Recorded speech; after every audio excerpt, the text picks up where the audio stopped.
Congratulations to Terry Sewell for her relentless, persistent leadership and advocacy for this Voting Rights Act.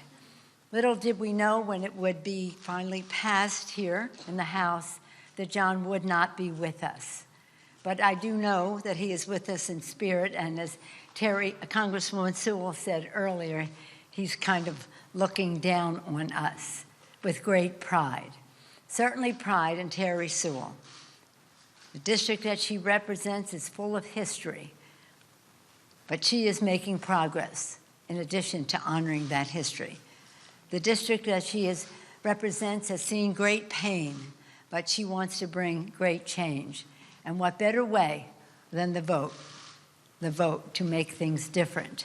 So much of the protection of the vote happened in her state in Alabama. And I just want to tell this one story.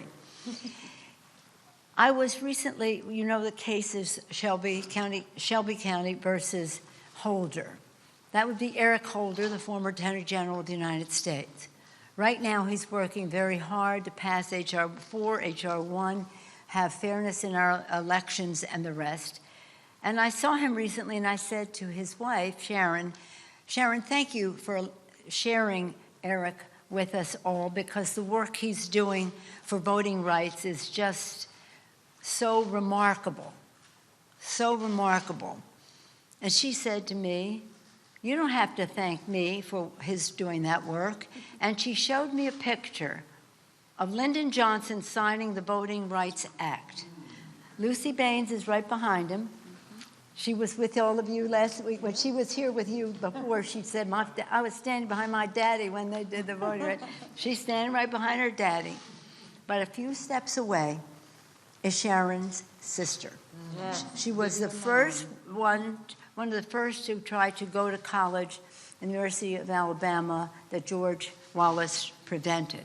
So she said, you don't have to thank me for the work that he does for voting rights. It's completely in our family. So John Lewis was about connections, and how he fought the fight himself, revered the past that brought him to the place he was, and looked to the future. How proud he would be of our Texas friends who are here for the courage they are showing for the vote.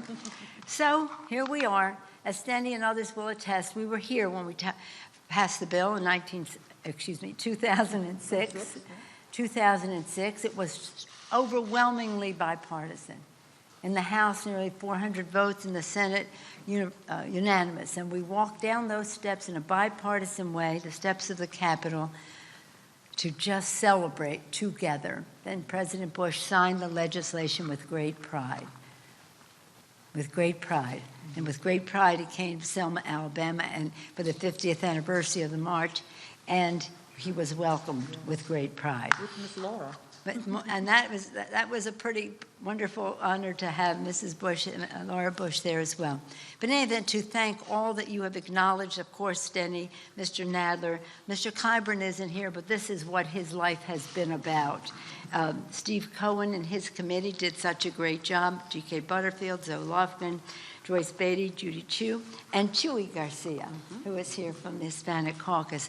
It took so many people, but it also took the spirit of our caucus, which has long been inspired by the spirit of John Lewis. What an honor it was, all of us, to serve with him. What a further honor it is to pass legislation in his name, and how fortunate we are to have such a great sponsor of the bill. Persistent, Terry Sewell. Thank you, man. Thank you so much. Now it is my pleasure to yield to someone who's been on this case for a very long time as well.